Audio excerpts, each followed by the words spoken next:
पिछले लेक्चर में आप लोगों ने पार्ट 3 का व्याकरण के पार्ट 3 का प्रश्न नंबर 1 और 2 किया, और प्रश्न नंबर 3 में दिया गया है कि दिए गए शब्दों के अंत में अन्य शब्द जोड़कर यौगिक शब्द बनाइए।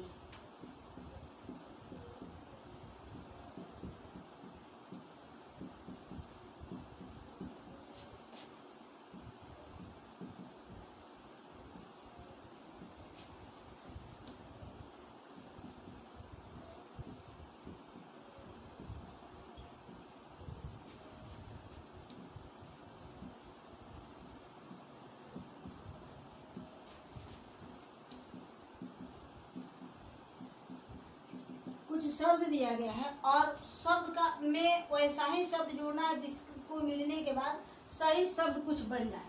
तो यहाँ पहला शब्द है विद्या।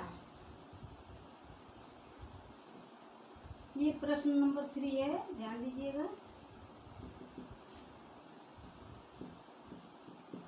पहला शब्द दिया है विद्या, दूसरा शब्द है बैल, तीसरा शब्द है पुस्तक,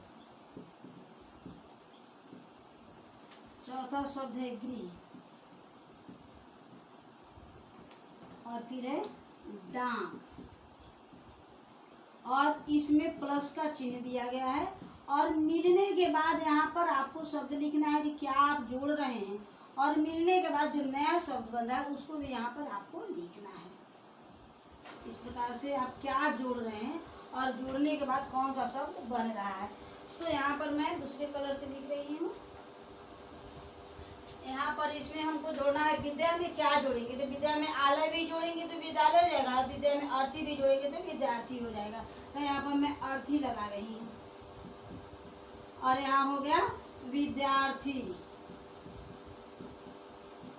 विद्यार्थी, विद्या में अर्थी लगाने के बाद बन गया विद्यार्थी। बैल में गाड़ी, तो हो गया बैलगाड़ी। उसी प्रकार पुस्तक में आलय, हो गया पुस्तकालय। उसी प्रकार गृह, तो गृह में कार्य लगा दिए, हो गया गृह कार्य। गृह में कार्य लगा के बना दिए गृह कार्य। उसी तरह डाक, डाक कहते हैं चिट्ठी को, तो डाक घर, डाक में घर लगा दिए तो डाक घर कहते हैं। पोस्ट ऑफिस, जिसको आप अंग्रेजी में पोस्ट ऑफिस कहते हैं, उसको हिंदी में हम डाक घर कहते हैं। तो डाक में घर लगा दिए तो हो गया डाक घर। तो इस प्रकार से ये नए शब्द बन गए। उसी प्रकार कुछ और शब्द दिया गया है, उसको यहाँ पर आप लोग देखिए। पहला शब्द है रेल,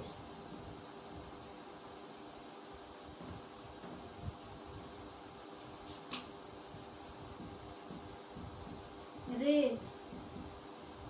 दूसरा शब्द है परीक्षा,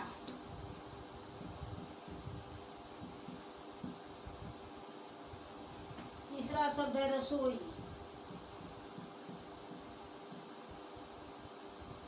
चौथा है चिड़िया, और लास्ट में है देव। अब हम क्या जोड़ेंगे कि सही शब्द हमारे पास तैयार होगा।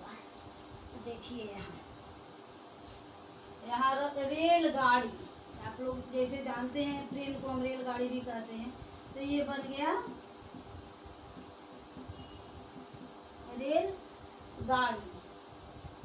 अब परीक्षा में भी अर्थी जोड़ देंगे तो परीक्षार्थी हो जाएगा। यहाँ भी हम अर्थी लगाते हैं तो हो जाएगा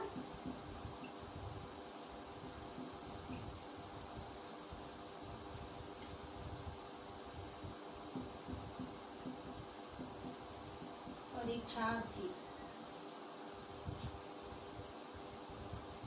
रसोई घर,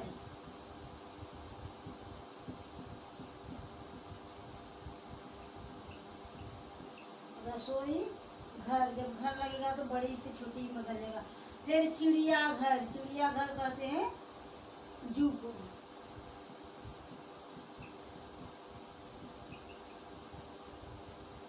और देव आलय, देव में आलय जोड़ दिए तो हो गया देवालय, कहते हैं मंदिर को। तो इस प्रकार से ये आपका नया शब्द बन गया। इसको आप लोग पॉज कीजिए, नोट कीजिए। कीजिए।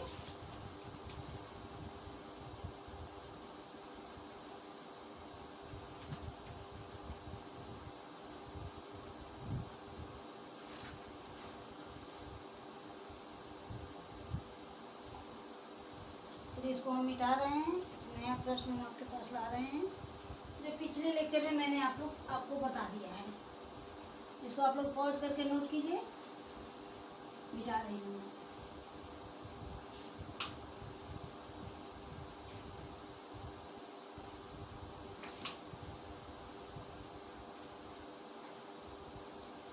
प्रश्न नंबर 4 में जो कल हम आप लोग को HW दिए थे, पिछले लेक्चर में जो मैंने HW दिया था वही प्रश्न है। यहाँ हम शब्द नहीं लिख के डायरेक्ट लिख रहे हैं। कल के लेक्चर में, पिछले लेक्चर में मैंने आप लोग को शब्द लिखवाया था और HW के रूप में दिया था।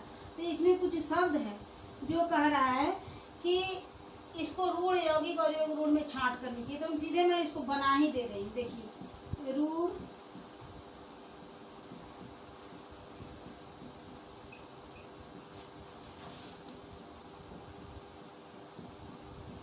योग, ये 3 कॉलम है। जो शब्द आपके पास है उसको छांटना है। अगर आप लोग कल बनाए होंगे तो इसको आप लोग करेक्शन करेंगे, और नहीं बनाए होंगे तो इसको बना लेंगे।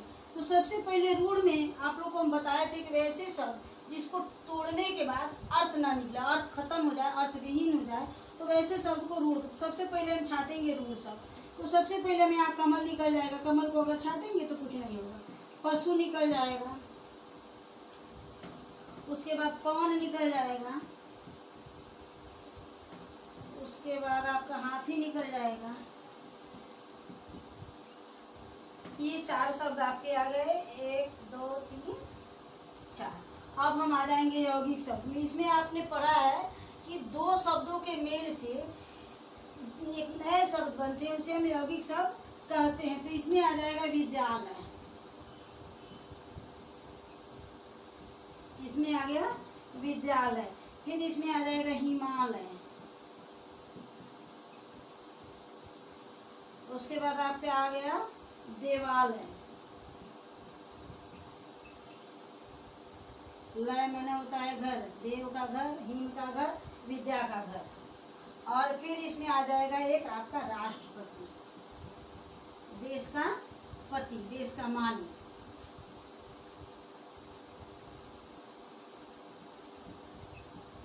ये आपका हो गया यौगिक शब्द। अब हम आते हैं योग रूढ़ के पास। तो यहाँ हो जाएगा दशानन। आप लोगों ने पढ़ा कि 2 शब्दों के मेल से बनते तो हैं, लेकिन अर्थ इसका कहीं विशेष दूसरे के पास चला जाता है। तो यहाँ हो गया दशानन। फिर हो गया नीलकंठ,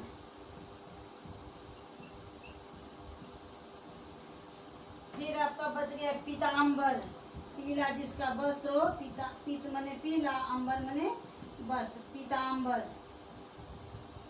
और फिर आपका एक और कौन बच रहा है, दशानन, पीताम्बर, हाँ घनश्याम। घनश्याम कहते हैं कृष्ण को। घन मने बादल, श्याम मने काला, यानी बादल के रंग का कौन है, किसे संबोधित करते हैं। तो हम भगवान कृष्ण को घनश्याम भी कहते हैं, क्योंकि उनका रंग भी सांवला था। तो इस प्रकार से कल वाला HW मैंने बना दिया है। ये प्रश्न नंबर 4 है। और इस प्रकार से आपका पार्ट 3 कंप्लीट हो गया। अगले लेक्चर में फिर आप मेन बुक का पढ़ेंगे, मेन बुक का पार्ट 3 हम पढ़ाएंगे।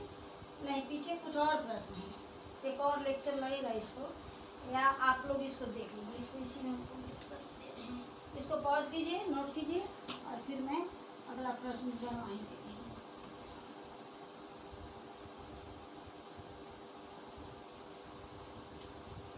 इसमें करेंगे सही विकल्प पर सही का चिन्ह लगाएं। प्रश्न नंबर 5 है।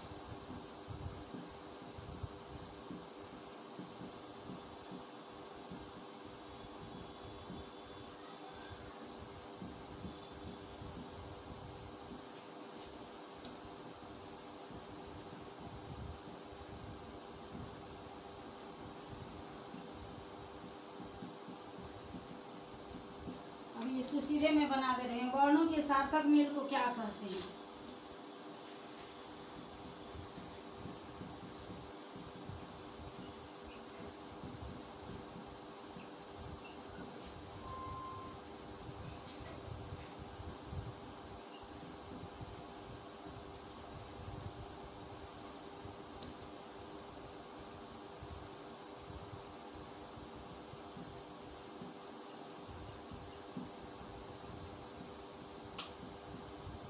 तो वर्णों के सार्थक मेल को शब्द कहते हैं।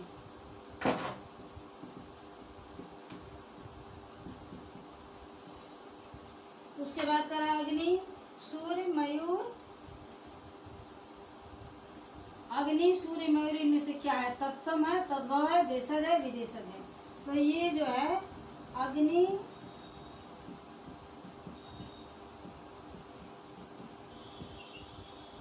मयूर, ये जो है सो तत्सम शब्द है। ये क्या है? तत्सम है। तत्सम के सामने आप लोग टिक मार करेंगे। उसके बाद ग नंबर पे बनावट के आधार पर शब्दों के कितने प्रकार होते हैं?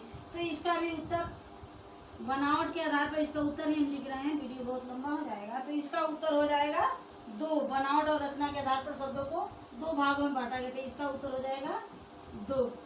और फिर लास्ट में करें कि इनमें तत्सम शब्द कौन सा है? दुग्ध, सूरज और अमीर। तो दुग्ध, सूरज और अमीर में आपका दुग्ध हो जाएगा तत्सम शब्द। ये दुग्ध जो है सो आपका तत्सम शब्द हो गया। तो इस प्रकार से ये 5 नंबर हो गया। और कुछ वर्ण विच्छेद दिया गया है पिछले लेक्चर। चलिए पार्ट 3 में एक और प्रश्न बचा है, क्वेश्चन नंबर 6, जिसमें कह रहा है कि कुछ चित्र दिया गया है और इस चित्र का नाम भी लिखना है। चित्र को पहचान करके इसका नाम लिखना है और उन शब्दों का वर्ण विच्छेद करना है। तो पहला चित्र है खरगोश का, दूसरा है किताब का, तीसरा तितली और उसके बाद धोबी और मछली। तो ये सारे शब्दों का वर्ण विच्छेद करना है। देखिए मैं यहाँ वर्ण विच्छेद कर रही हूँ। सबसे पहले आप लोगों ने पिछले लेक्चर में भी वर्ण विच्छेद किया है, करवाए हैं हम, और आप उसके आधार पर इसको समझिए। जब कोई वर्ण नहीं रहता है तो इसमें स्वर आ जाता है अ। तो ख में कुछ नहीं है तो अ हो गया। फिर र है, र में भी कोई वर्ण नहीं है, कोई मात्रा नहीं है तो ये भी अ हो गया। और फिर ग में ओ के मात्रा है तो ग प्लस ओ। और फिर ताला बेसा है और इसमें भी कोई मात्रा नहीं है तो ये हो गया आपका खरगोश। उसके बाद आ रहा है किताब। किताब में सबसे पहला वर्ण निकल गया क, और क में छोटी ई के मात्रा है तो यहाँ छोटी ई लग जाएगा। और फिर त में आ के मात्रा है तो यहाँ आ हो जाएगा। और फिर ब में कोई मात्रा नहीं है तो यहाँ अ हो जाएगा। और जिसमें भी हम स्वर को निकालेंगे तो नीचे हम हलंत डालेंगे। ये हमारा हलंत, ये क्या है? हलंत है। हलंत का मतलब स्वर रहित व्यंजन। फिर यहाँ तितली दिया है तो तितली का त निकला और त में छोटी ई है तो यहाँ पर छोटी ई की मात्रा लग गया। और फिर त है, कोई मात्रा नहीं है तो यहाँ अ हो गया। और फिर ल में बड़ी ई है तो यहाँ बड़ी ई की मात्रा लगी। इस प्रकार हो गया तितली। अब है धोबी। धोबी में ध और ध में ओ के मात्रा है तो यहाँ पर आ जाएगा ओ। फिर ब में बड़ी ई की मात्रा है तो फिर यहाँ आ जाएगा बड़ी ई। तो इस प्रकार से हमारा हो गया धोबी। और लास्ट में है मछली। तो म में कोई मात्रा नहीं है तो अ हो गया। छ में भी कोई मात्रा नहीं है तो अ हो गया।